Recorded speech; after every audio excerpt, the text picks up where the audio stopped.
আমাদের এই হনুমানকে যে পূজা অর্চনা করছে সেই পূজা অর্চনাতে সামিল হয়েছেন।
আমাদের প্রিয় বিধায়ক আমাদের হনুমানজির মূর্তিতে আরতি করলেন।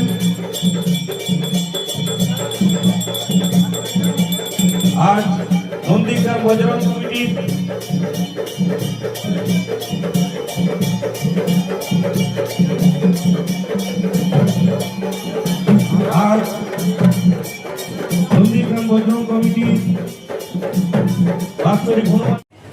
এই উৎসবের পক্ষ থেকে পুজো বজরংবলী পুজোর পক্ষ থেকে আমার অভিনন্দন শুভেচ্ছা।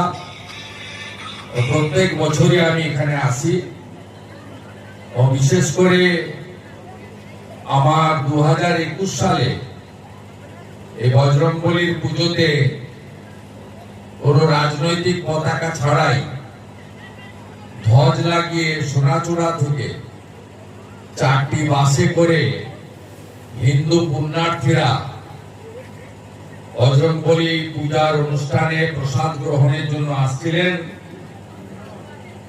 আমাদের গড়চক্রবেড়িয়ার কাছে ভূতা মোড়ে সেই 4টি বাস ভাঙা হয়। অনেক বয়স্ক মহিলার উপরে আক্রমণ করে জেহাদি জঙ্গিরা